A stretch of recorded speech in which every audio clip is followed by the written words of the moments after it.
Hi, I'm Kim Janson, and I'm here to talk to you about talent management. It's really actually one of my favorite things to talk about because intuitively it makes tremendous sense for organizations to think about the people and the skill sets and how to enable business strategy. I'm going to talk to you for a number of minutes to help you understand both the opportunities and sometimes the missed opportunities around talent management. Let me get started with a quick background of who I am and why I have such opinions. So the first part is my background. I was the Chief Talent Officer at Heinz for 5 years. I worked for Bank of America and was the Senior Vice President of Leadership Development for Brian Moynihan. Brian Moynihan is currently the CEO of Bank of America. Prior to that, I was at Hasbro for 10 years, and I headed up learning, leadership development, organizational effectiveness, and diversity, all worldwide. And prior to that, I worked for Bank of Boston and Bank Boston Mortgage Corporation. I currently have my own business. It's called Janson Associates, and I help organizations, teams, people really unleash their potential by providing either direct solutions or working to help transform organizations or providing programs support as well. I just published a book. It's called Demystifying Talent Management, and it's being really well received, and I coach and teach at the Harvard Business School as well. The opinions around talent management were formed based on 20 years in large organizations, all Fortune 500, some either Fortune 200 or 100 as well. I have worked in over 40 countries. I've traveled extensively, and I find that a lot of these issues are pervasive in developed markets, emerging markets, regardless of the continent I'm on. There's some central tenets that get muddled and confused around talent management. So let's start with what we're talking about. I'm not someone who's pretty formulaic and has to adhere to a lot of models. I'm someone who has found power through simplicity and helping people intuitively understand why they want to do some things. So let's start with the concept of business strategy. So your organization or your team or whatever you're working with has as its goal to accomplish certain things this year and certain things longer term. We're going to talk about that in terms of either business strategy, so 12 months or longer, or an operating plan, 12 months or less. And in order to actually accomplish that, you need the people to do the work and to have the capabilities to do that. So it makes sense that your talent solution is in direct correlation to your business needs. And that's the first place to start. So managing and developing talent isn't a nice thing to do. It doesn't happen because you're a good person. It happens because it's a strategic business imperative that in reality, how else are you supposed to ensure that not only you can meet this year's goals, but longer term as well? If you use that as the backdrop, then it would make perfect sense that people would spend time in this way. But unfortunately, that's not the case, and we know that. What is important to know is organizations do want to win. And people want to be successful, but so many things get in the way. So let's get after that. If you think in terms of who the most important person is in this equation, there's actually several. You have to think in terms of this being a multi-point approach to getting the right people with the right skills, doing the right things in the fastest amount of time and the lowest level of investment. Everybody is interested in that. That's good for the CEO. HR would really support an approach like that. A person would love that clarity and love that speed, and a person's manager also gets right behind that idea. If those are the constituents or the stakeholders in the person's success, let's start to break it down. The reality is people are being underutilized.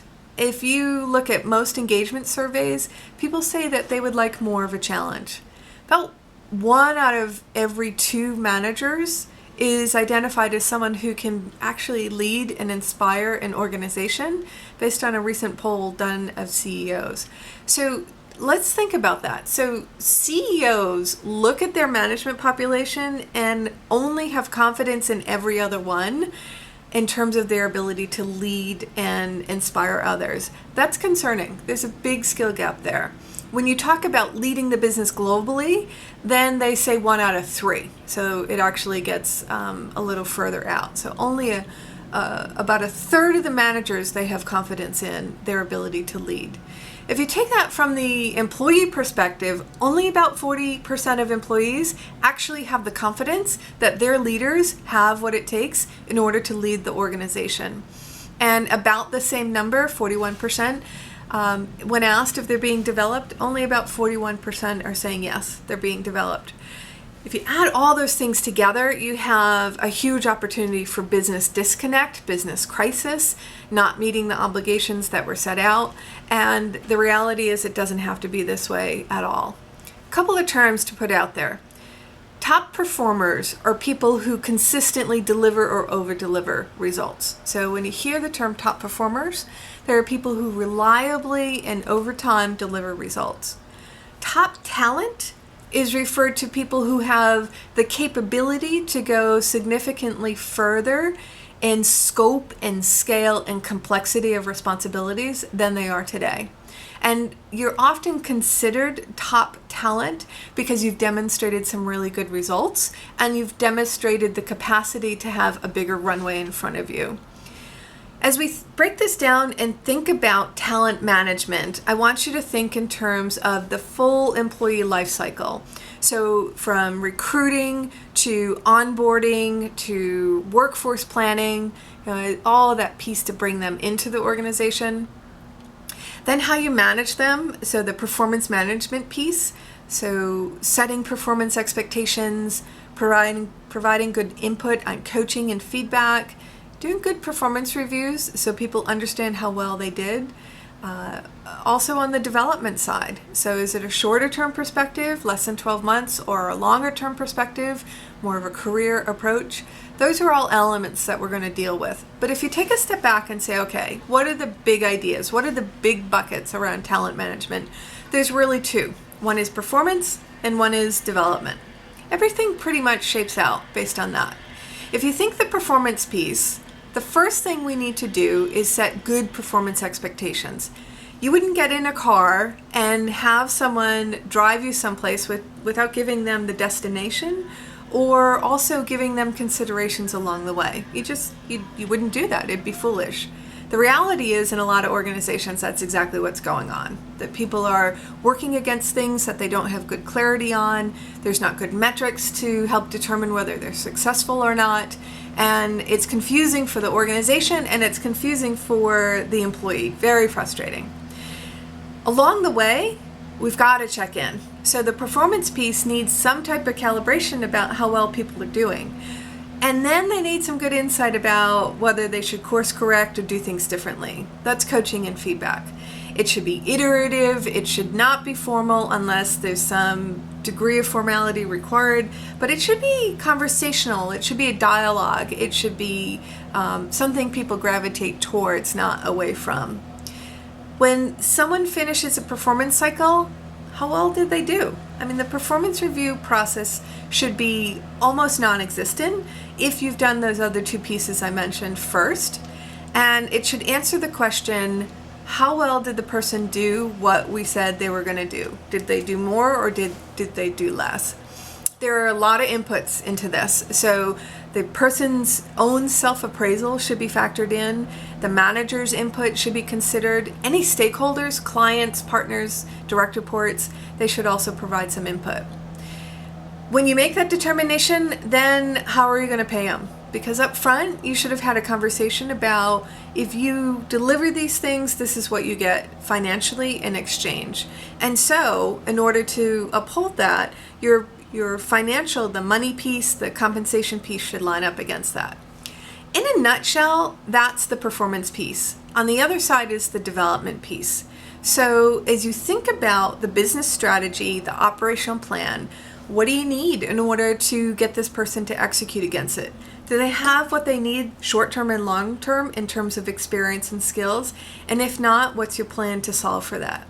So development can have lots of inputs. You can have a 360 type assessment where all the people around the person has given them good input about what they can do to develop. You could have input against a job or role profile and do a gap analysis in terms of what's needed. You can also sit down with a manager and employee and have them have a conversation about what the gap is. You can look at succession plans. So succession plans are a longer-term tracking of business strategy and capability needs, and then what your plan is to solve for that. So by looking at the succession plan, you can then translate that down into what the person should be working on as well. The development side has to be employee-driven. When there's a match between employee interests and career interests, longer term with the organization, and the organization's needs and capabilities, succession planning, then you have an intersection. Sometimes it doesn't work out that way, and so sometimes people will decide to change jobs or leave an organization, etc. Transparency, candor, proactive conversations all help make this instructional and useful for both parties. In terms of where some of the confusion comes through, because at the end of the day, that's your performance management life cycle, you'll find that managers will say, I don't have the time to do that. Well, then we need to get those managers out of the job because they're spending time in ways that isn't necessarily contributing to the organizational success.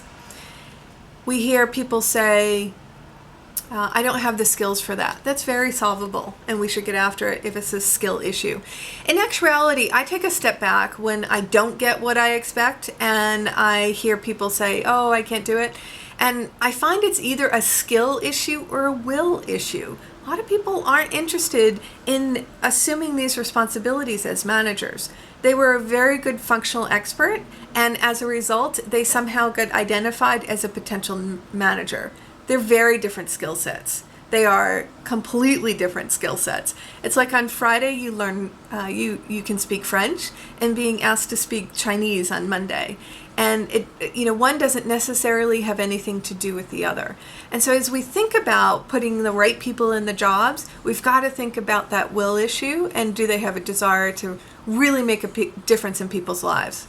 On the employee side, part of that is the hiring process. So are you hiring for attitude? Are you hiring winners and athletes who can really reinvent themselves over time? People who have a high learning agility, a real interest in being part of a winning team. Those are profiles you want to bring into your organization. And then the rest of it is about giving them good purpose, good direction, good coaching, providing good feedback along the way. There are good systematic ways to look for whether this is working in your organization. You can do either short-term or annual engagement surveys to help determine whether this is working. Engagement surveys will help you directionally solve for big organizational issues or maybe local issues that are going on in a particular team. They also help you do temperature checks on culture. Culture is essentially a set of shared beliefs. Beliefs drive behavior. So when an organization has a set of beliefs that they hold true, that then dictates how people act. And it can be on the performance side, it can be how people interact in interpersonal relationships, it could be how you feel about diversity and the value of diversity and how diversity is managed. There's a lot of other good metrics you can use: turnover, promotability, retention, all things that indicate the health of your organization and the health of your culture. The trick is be clear on what you're trying to accomplish, then have clear indicators to tell you whether you're there, you're getting there, or you're not there, and then proactive plans to solve for it in the end. I have some guiding principles that I bring into every organization I work with around all of the talent management and talent development work. First of all is have a plan. What are you trying to accomplish? The second is link it to everything else. This idea of integrated approach to talent management is essential. A lot of times what happens in organizations is HR will drive things to try to help the business, but they're done in isolation. And so if you think about it from the employee's perspective or the manager's perspective, sometimes I call that death by 1,000 HR cuts. In reality, they keep having things come at them, but they haven't taken a big step back and thought about the totality of what we're trying to accomplish. Everything should be linked. Look at it, and here's another principle, but look at it through the eyes of the employee. They have one set of experiences. So if these things are coming at them, they have one development plan, right? That should be linked to one set of performance goals. The inputs should be integrated into the development plan, et cetera, et cetera. So an integrated approach to talent management in my world is essential. Also, think of employees as assets. They are often the biggest expenditure for organizations in terms of a line item on their balance sheet, and you want to think about how to grow that asset. So for example, with your 401k or your investment account, you wouldn't expect to see it to be the same amount at the end of the year as it was at the beginning of the year. Your employees are the same way. You need to think of them as assets and think about how you can grow that asset over a given set of time. A strategy I find helps work really well is put people into bigger roles ahead of when they're ready. That idea of being overwhelmed, that idea of wanting to be successful, that hunger for learning, it's most maximized when people are new to a role. And so you can get them to stretch quite a lot in those early days, particularly if you give them the right level of support, coaching, and feedback along the way.